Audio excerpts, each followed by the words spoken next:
ये सारी घटनाओं से यही सिद्ध होता है कि जो मुझे आभास हुआ था वो सत्य में घटित होने वाला है।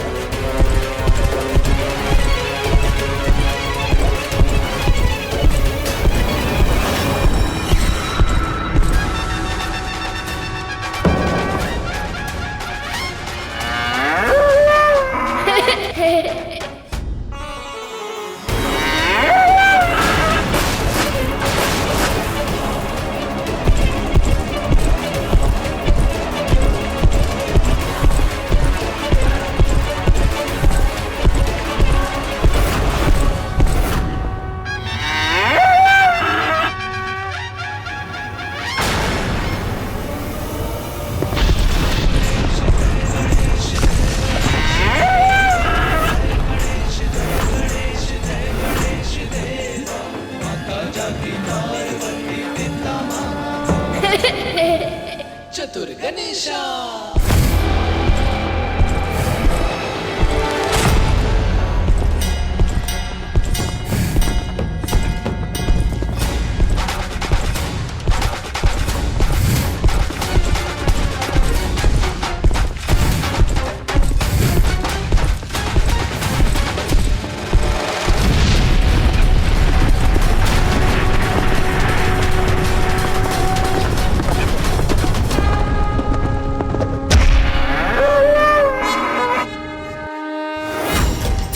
इस बालक में असीमित शक्ति है और इसे ये ज्ञात भी नहीं है कि इसके उपयोग का क्या परिणाम होगा।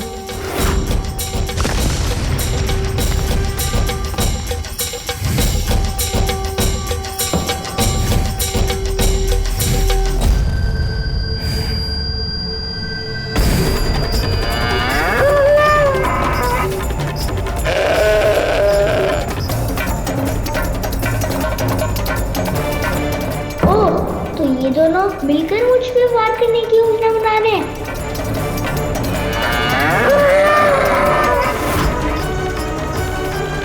एक छोटे से बालक पर दो योद्धा प्रहार करेंगे तो केवल एक डंडा की सहायता से ये अपना बचाव कब तक कर पाएगा?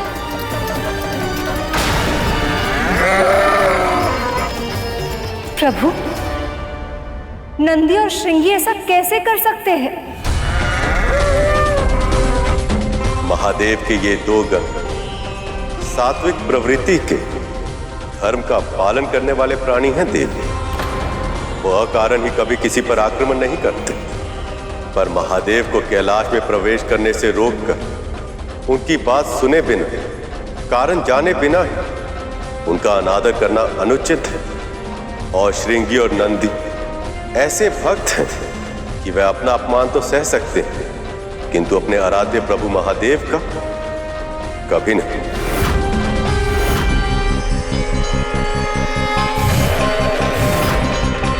और जहां तक प्रश्न सहायता का है मां, तो ऐसा लग रहा है कि सहायता की आवश्यकता बालक को नहीं अपितु श्रृंगी और नंदी को है।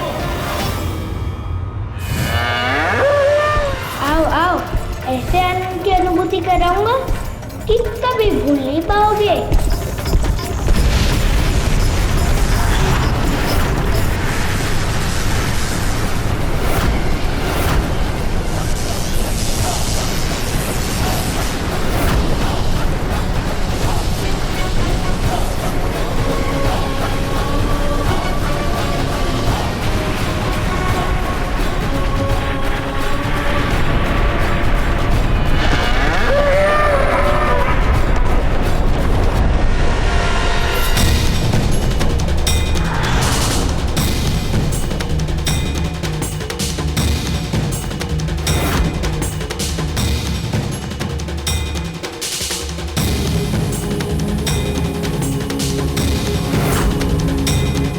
कौन है ये बालक? ऐसी कौन सी शक्ति है इसके दंड में कि हम इसका सामना नहीं कर पा रहे? ये तुमने ठीक नहीं किया बालक। चिल्ला तो ऐसे रहो कि मैं तुमसे भयभीत हो जाऊंगा। तो आगे बढ़ो ना, आओ ना, तो फिर माँ के दंड का दंड तुम्हें भी मिलेगा। आ जाओ आगे।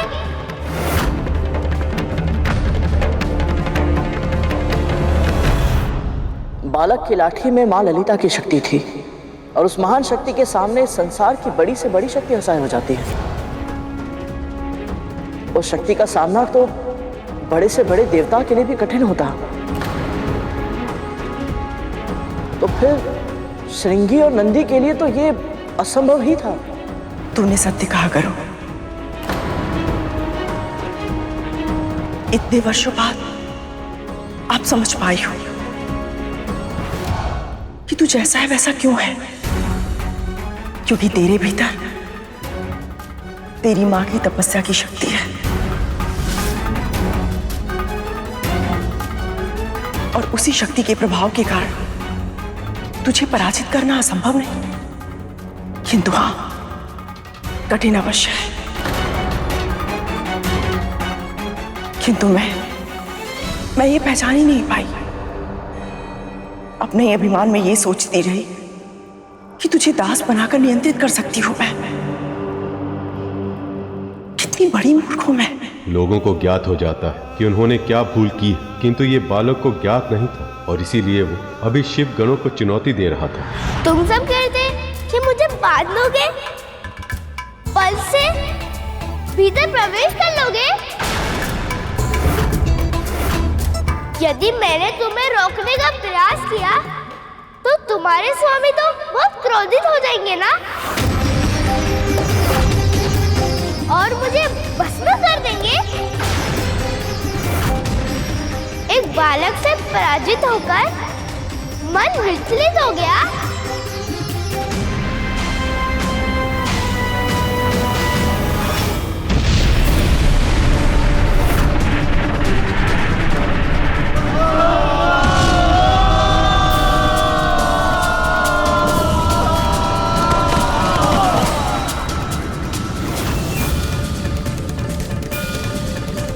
इस बालक का जन्म मेरे आशीर्वाद के फल स्वरूप हुआ था, फिर भी इतना उद्दंड है ये।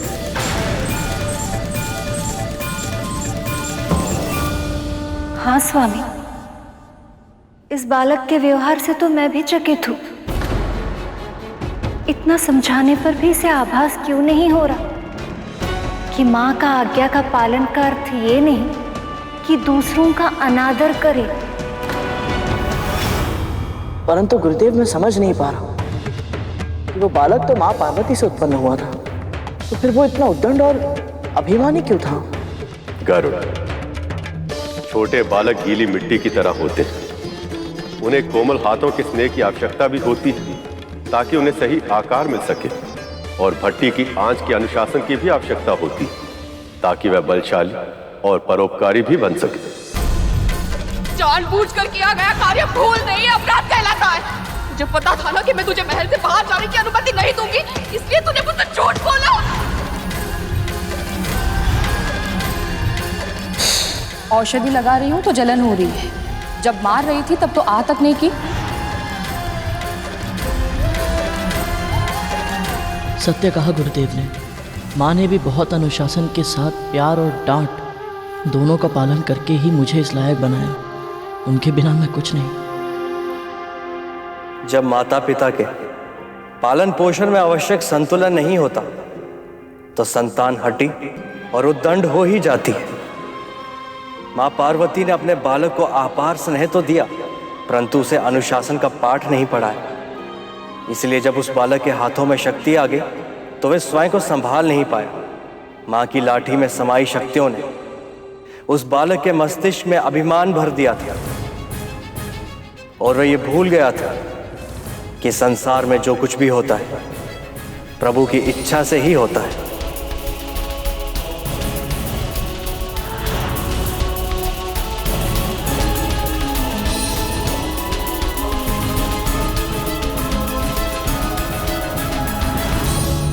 अपने पुत्रों का पालन पोषण करने में यही भूल की थी मैंने। जब जब करुण को डांटते फटकारते हुए विंता को देखती तब तब यही सोचती मैं, कितनी निर्दयी माँ है ये। किंतु आज समझ में आया कि वो कितनी सही थी। मैंने अपने पुत्रों को केवल प्रेम दिया,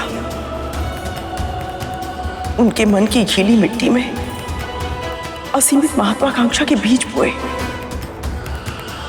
किंतु अनुशासन के जल से सींचना भूल गई। संतुलन का पाठ ही नहीं पढ़ाया मैंने उन्हें, और इसलिए मेरे पापों का दंड मेरे पुत्रों को भोगना पड़ा।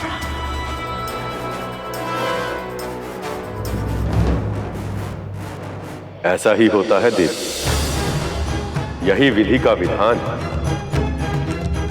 उधर बालक का व्यवहार देखकर माता लक्ष्मी उसके लिए चिंतित हो रही थी और प्रभु विष्णु का क्रोध बढ़ रहा था, और देवऋषि उन्हें तो पता ही नहीं लग रहा था कि आगे अब क्या होगा।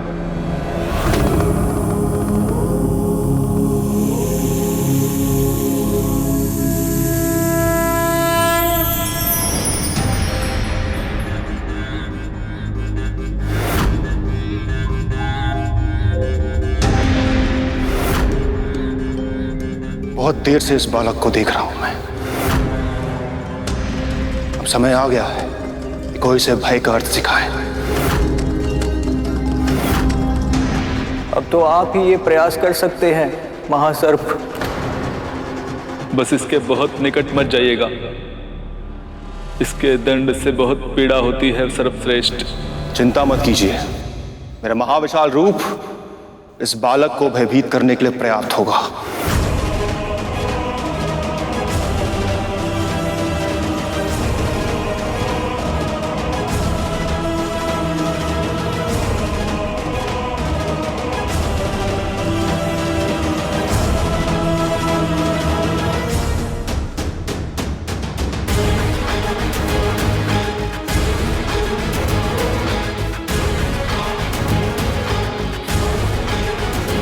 अब ये बालक वासुकी के महाविशाल रूप से अवश्य भयभीत होगा, और तभी उसके वचन को वो सम्मान भी देगा।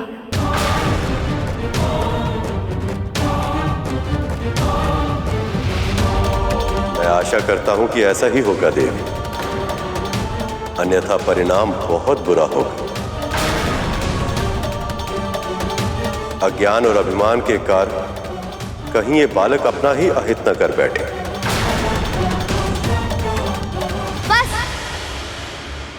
मुझे ज्ञान देने का प्रयास करके अपना और मेरा समय व्यर्थ मत करो।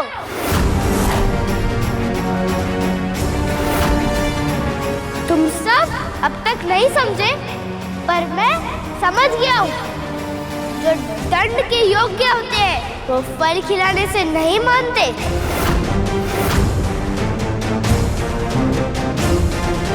ठीक है, निर्णय करो। पहला प्रहार तुम करोगे कि मैं करूं? तुम्हें आभास भी है कि मैं कौन हूं? पहचानता तो नहीं हूं, पर इतना अवश्य जानता हूं, तुम भी वही बसम वाले के कोई शुभ चिंतक हो। वैसे प्रसन्नता तो करनी चाहिए, कुछ तो बात है उस जटाधारी भिक्षुक बाबा में। इतनी सारी योद्धाओं को अपनी जटाएं से बांध कर रखा है उन्होंने।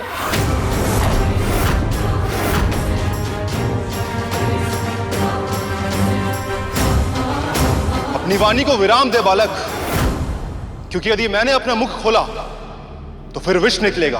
ओह, तो तुम हो वो विषधर सर्प जो त्रिनेत्रधारी के कंठ में लिपटे रहते हो। प्रशंसा तो निश्चित ही करनी पड़ेगी, बहुत बड़ा पशुपति है वो। मेरे बैल, और अब सर्बियों की ओर से युद्ध करने आ गए। लगता है वो स्वयं भिक्षा मांगकर तुम सबकी भूख मिटाने में सक्षम है।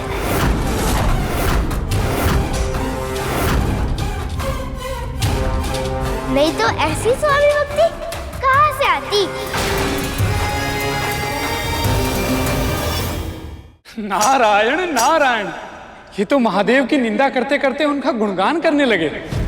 पर विडंबना यह है कि इसे इस बात का आभास ही नहीं। नारायण नारायण। पर कहीं ऐसा ना हो कि उसे आभास होते होते बहुत देर हो जाए। वासुकी का विष बड़े बड़े असुरों के लिए प्राणघातक है। ये तो केवल एक छोटा सा बालक है जिसे अब दंड की आवश्यकता है। बस वासु की यह स्थिति संभाल, अन्यथा मुझे हस्तक्षेप करना होगा देवी।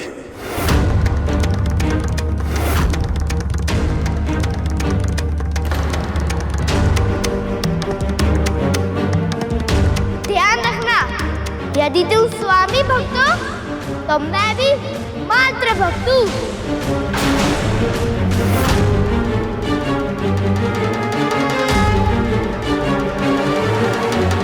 इसलिए हित चाहते हो तो लौट जाओ,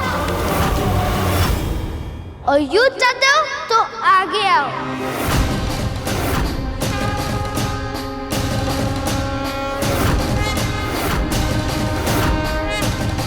वैसे भी जल में कीड़ा करने वाले किसी साधारण संत से अधिक नहीं हो।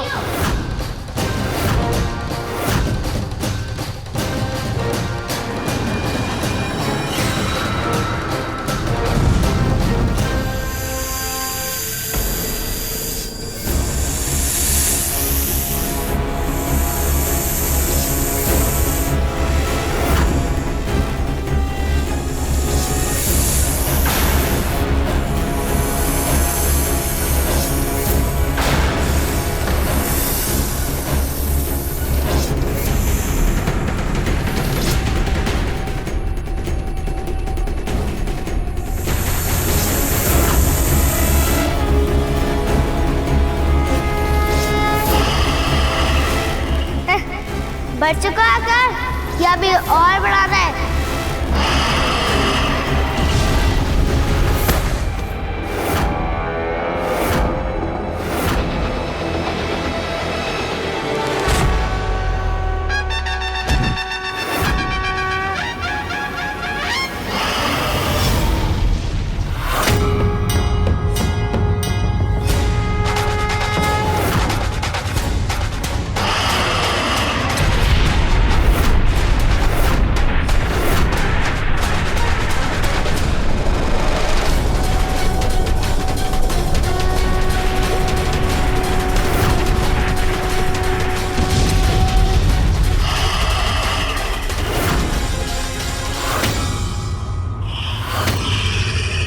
यही सामर्थ्य है तुम्हारा? इतना ही है तुम्हारे विश्व प्रभाव? अभी भी समझा रहा हूँ, लौट जाओ।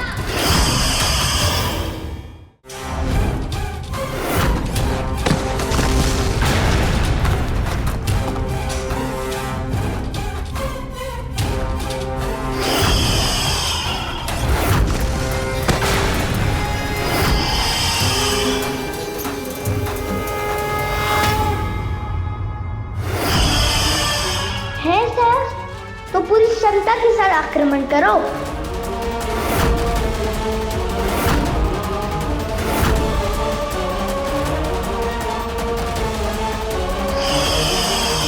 लगता है वासुकी बहुत क्रोधित है, कहीं वो इस बालक को हानि ना पहुंचा दे।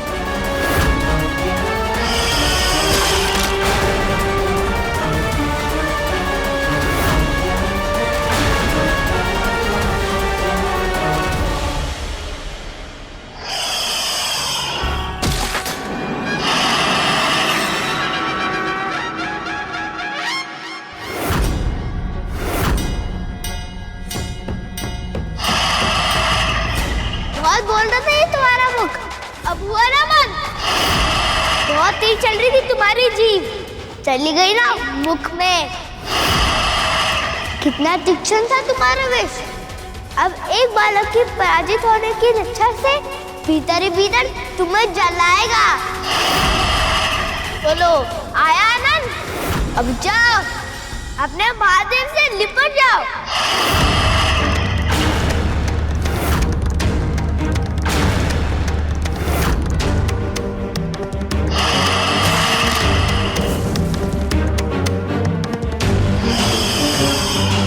विष तो ठीक है तुम्हारा, पर लक्ष्य भेजने में बहुत ही कच्चे हो तुम।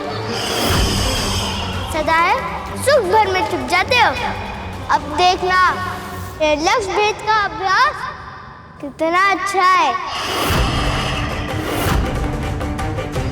यदि इस बालक ने वासुकी को कोई नुकसान पहुंचाया या अपनी उदंडता पर नियंत्रण नहीं रखा तो मुझे स्वयं उसे इसका दंड देने जाना होगा, जो इस संसार और अन्य देवताओं के लिए योग्य नहीं होगा।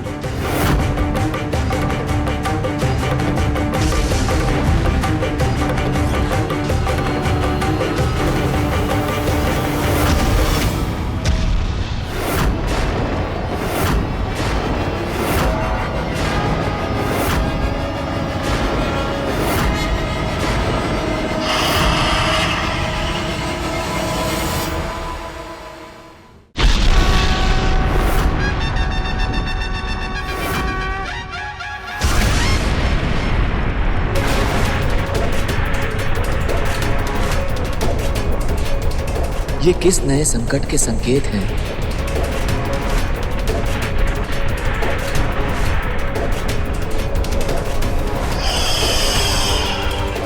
विश्वास नहीं होता, इस बालक ने सचमुच वासुकी नाग को हरा दिया।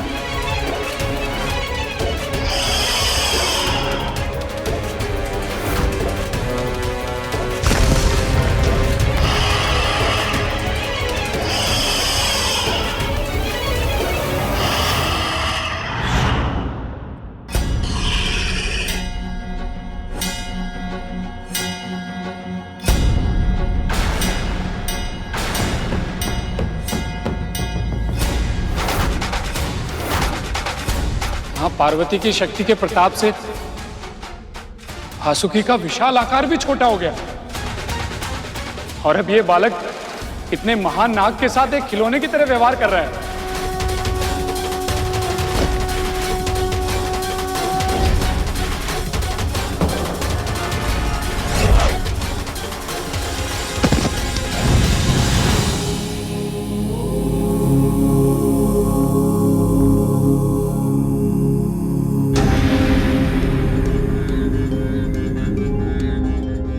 महादेव को समाधि से जगाना आसान नहीं है, और यदि वो क्रोध में जागे तो ना जाने इस बालक का क्या होगा।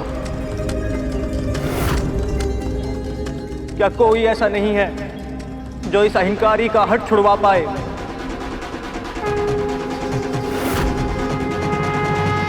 अब इस बालक की उदंडता अति की सीमा को लांघ चुकी है। अब मुझे जाना ही होगा। प्रभु, स्वयं महादेव और सखी पार्वती उस बालक के माता पिता हैं और वो दोनों अपने पुत्र को अनुशासन का पाठ पढ़ाने के लिए पूरी तरह सक्षम हैं। मुझे नहीं लगता कि इस समय आपको हस्तक्षेप करना चाहिए, कहीं बात सुलझने के बदले बिगड़ न जाए।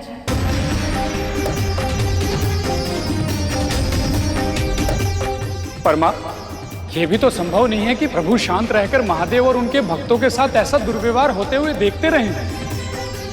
यदि समय रहते हुए इस बालक और इसकी शक्ति को नहीं रोका गया तो समस्त संसार का संतुलन नष्ट हो जाएगा।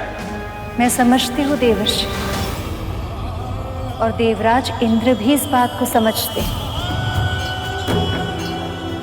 देखिए, वो सभी देवताओं के साथ इस बालक को समझाने के लिए पहुंच गए। माँ ने कितने प्यार से सजाया था मुझे, पर इन सबको पाठ पढ़ाने में सारे वस्त्र गंदे हो गए। माँ को कितना बुरा लगेगा।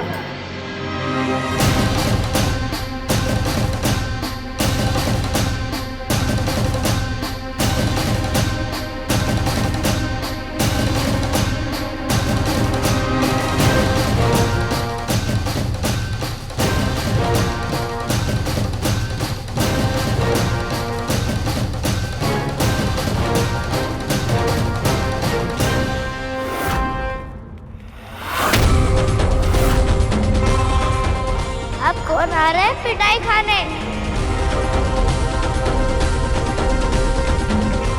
सचमुच इस बहरूपी में कुछ तो विशेष है, जो कभी पशु युद्ध करने आ जाते हैं तो कभी दिव्य प्राणी।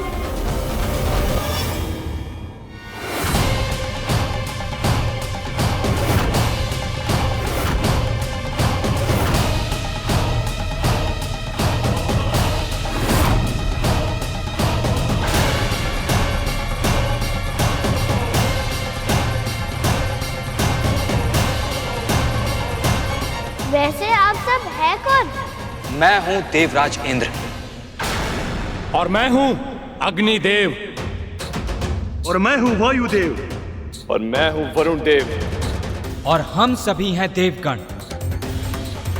तुम अपनी माँ की आज्ञा का पालन कर रहे हो बालक, ये बहुत ही अच्छी बात है। पर अपनी माँ की आज्ञा के आगे किसी और की बात ना सुनना, ये अनुचित है। तुम महादेव को जानने का प्रयास तो करो, स्वयं जान जाओगे कि वो कौन है और तुम्हें उन्हें क्यों नहीं रोकना चाहिए। जो मेरी माँ के आदेश का पालन करने का इच्छुक नहीं है, उसे जानने में मेरी कोई रुचि नहीं है।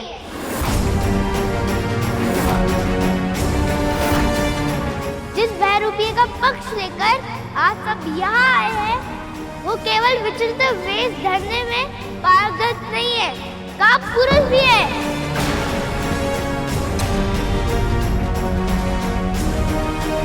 स्वयं तो आंखें मूंदकर ऐसे बैठ गए हैं जैसे उन्हें किसी बात से कोई अंतर ही नहीं पड़ता। पर कुछ ही समय के अंतराल में बार बार किसी न किसी को युद्ध करने के लिए भेज देते हैं वो। बालक, तुम महादेव को समझने में बहुत बड़ी भूल कर रहे हो। तो उसे सुधारने के लिए मेरी माँ है। तुम्हें मेरी भूल सुधारने का अधिकार किसने दिया? उन वनवासी बाबा के पक्षकार बनना बंद करो। जीवा संभाल कर बात करो बालक। जिस जीवा का उपयोग तुम मुझे उद्देश्य देने के लिए कर रहे हो, उसे अपने मुख के भीतर ही रखो और अपने कानों के पट खोलकर मेरी बात सुनो। ये द्वार तब तक नहीं खुलेगा जब तक मेरी माँ इन्हें खोलने की आज्ञा न दे। इसलिए उल्टे सीधे तर्क देकर उन भैरूपी बाबा का पक्ष लेना बंद करो और उल्टे पैर लौट जाओ उनके पास। बालक, तुम हठी तो हो ही, साथ ही उदंड भी हो। यदि तुमने इस क्षण हमारी बात नहीं मानी, तो हमें अपने बल का प्रयोग करना ही होगा। तो प्रतिशत किस लिए कर रहे हो? मुहूर्त दिखलाऊं क्या?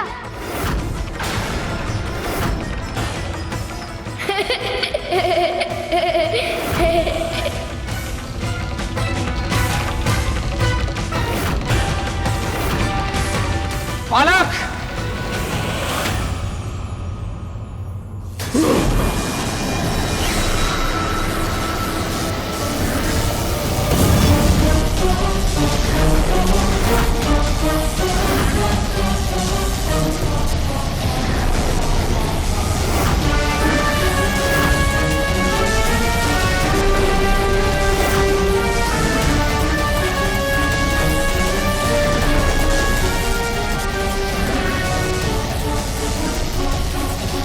मेरी अग्नि का प्रभाव इस डंडे पर क्यों नहीं हो रहा है?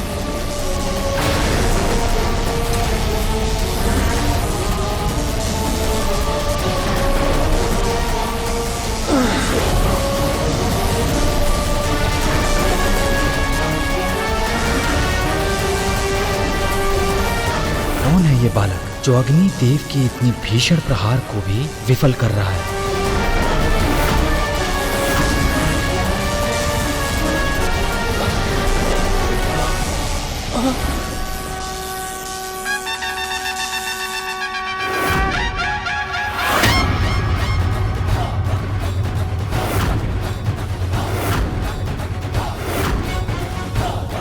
मेरी वायु की तीव्र शक्ति से आक्रमण करूंगा मैं।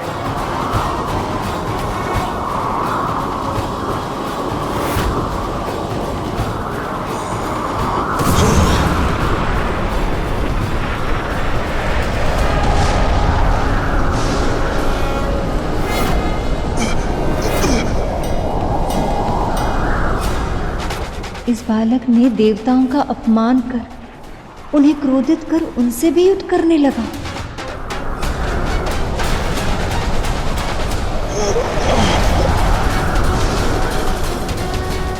मैंने अभी अभी प्रभु को शांत कराया है। यदि इनका क्रोध पुनः जागृत हुआ तो न जाने ये युद्ध कितना बड़ा रूप लेगा।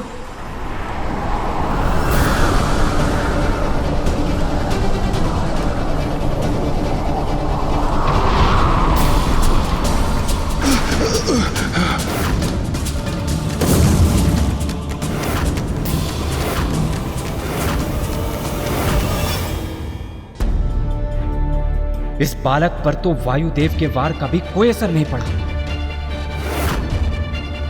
सारे देवताओं के प्रहारों का प्रत्युत्तर ये बालक बहुत ही सरलता से दे रहा है, किंतु कैसे?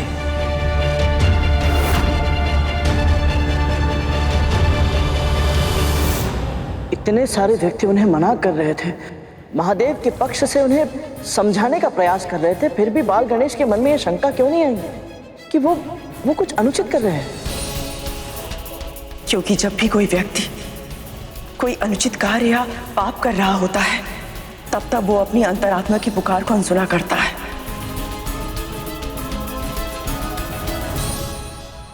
तुझे पता है मुझे कैसे पता चला? जब भी मैं तेरे साथ या विंता के साथ कुछ भी अनुचित करती थी, तब मेरी अंतरात्मा मुझे टोकती थी, मुझे रोकती थी, किंतु मैंने कभी उसका सुझाव ही नहीं माना। तुम्हारे स्वामी, जिनका हृदय इतना शुद्ध है कि देवता भी उनसे परामर्श लेते हैं, उन्होंने भी तुम्हें समझाया कि गरुड़ और उसकी मां को मुक्त कर दो, किंतु तुम उनके सुझाव के बिल्कुल विपरीत कार्य कर रही हो। तुम भूल रही हो खतरू, जो अन्य व्यक्तियों के लिए विपदा उत्पन्न करता है, उन्हें स्वयं भी उसी विपदा का सामना करना पड़ता है। आज तुम विंता के पुत्र को संकट में डालना चाहती हो, पर कहीं ऐसा ना हो कि तुम्हारे पुत्री तुम्हारे बनाए हुए जाल में फंस जाए। आप सत्य कह रही हैं देवी, किंतु एक सत्य और भी कि उचित और अनुचित का अंतर जानने के लिए ज्ञान का होना बहुत आवश्यक है। किंतु गणेश उस समय इतने अभिमानी हो गए थे कि वो ज्ञान को स्वीकार करने के लिए तैयार ही नहीं थे।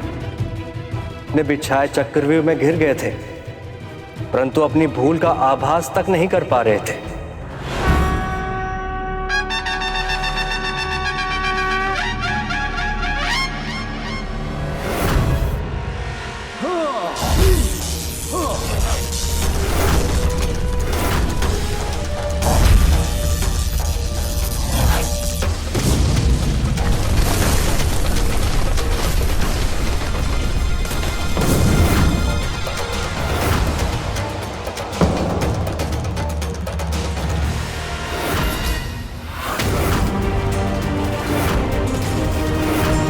देवताओं, आक्रमण!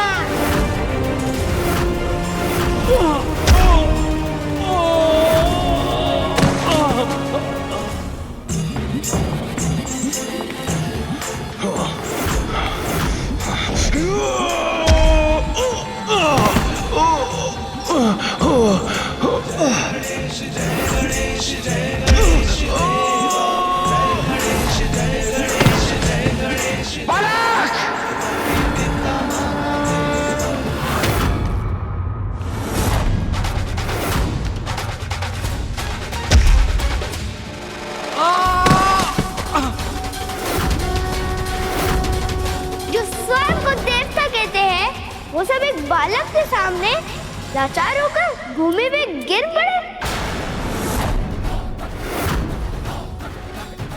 चाहे तो दया की भिक्षा मांगकर देख लो, ठीक से विनती करोगे, क्या पता दया ही कर दूं। इस बालक में अहंकार पूर्ण तरह से बस गया और इस अहंकार के अंधकार में खोकर ये बालक देवताओं से भी लड़ रहा है। ये उचित नहीं।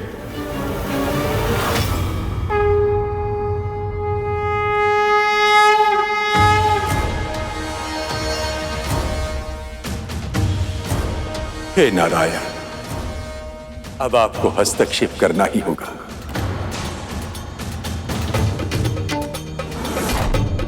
यदि इस बालक को ना रोका गया तो इसकी शक्ति निरंतर बढ़ती जाएगी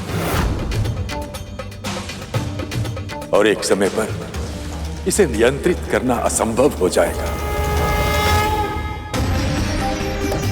यदि प्रभु ने हस्तक्षेप किया तो तो ये युद्ध न जाने क्या रूप ले लेगा। और यदि उन्होंने क्रोधवश सुदर्शन चक्र का आह्वान किया तो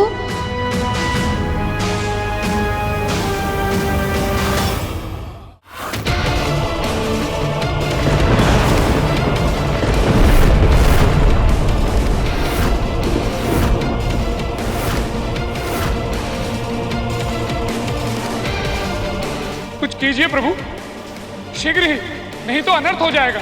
देवराज इंद्र ने अपने वज्र का आह्वान कर ही लिया है।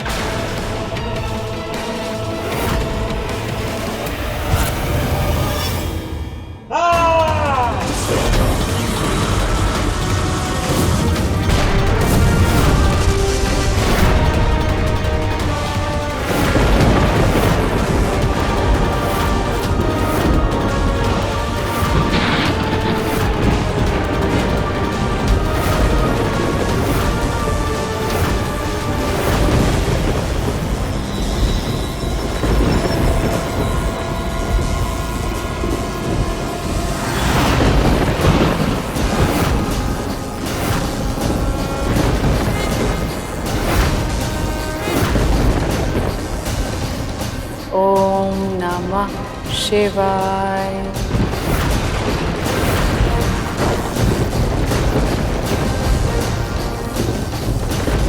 ओम नमः शिवाय।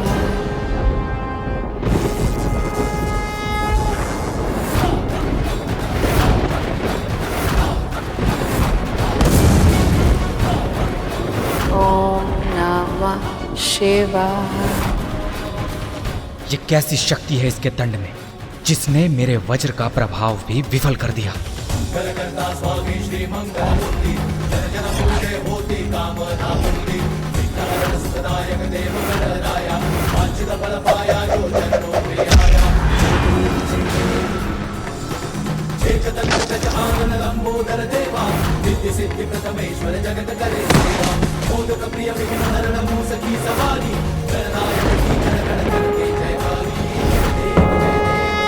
बस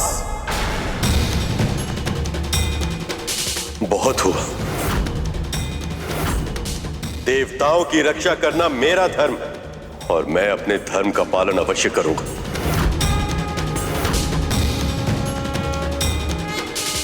प्रभु,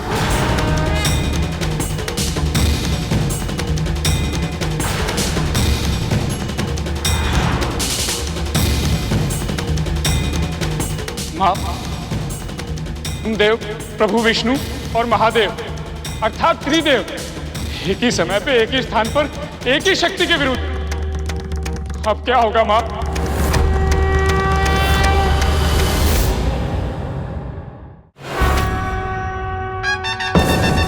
देवता भी पराजित हो गए, यहां तक कि देवराज भी असफल हो गए।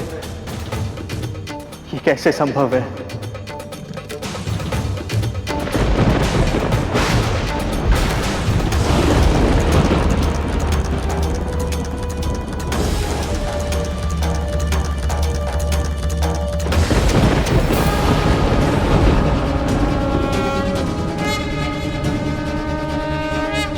प्रभु,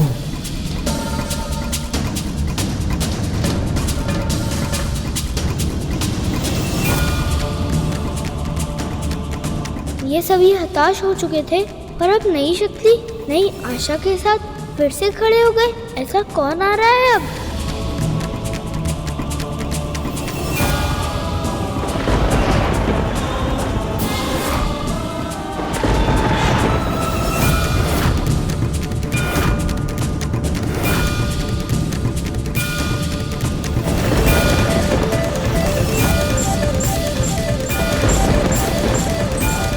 इस बालक के कारण आज ब्रह्मदेव, प्रभु विष्णु और महादेव एक ही स्थान पर एक ही समय पर एकत्रित हो गए। इतिहास साक्षी है मां, जब जब ऐसा हुआ है तब तक कोई अकल्पनीय घटना घटी है। मुझे भय है मां कि इतिहास कहीं अपने आप को फिर से दोहरा तो नहीं रहा है।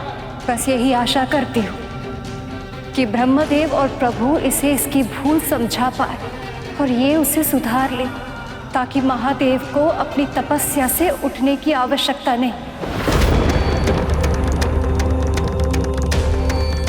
यदि महादेव को ज्ञात हो गया कि उस बालक ने उनके गणों के साथ अहित किया है, तो उनके क्रोध का समुद्र अपनी सीमा तोड़ देगा।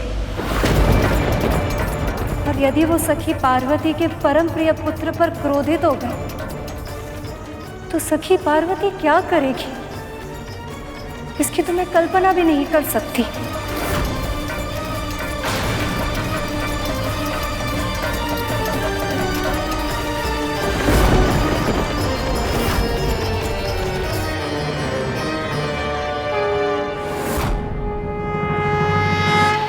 पक्षीराज गरुड़ के साहस भरे कारनामे देखने के लिए चैनल को सब्सक्राइब करें और साथ ही बेल आइकॉन दबाना न भूलें।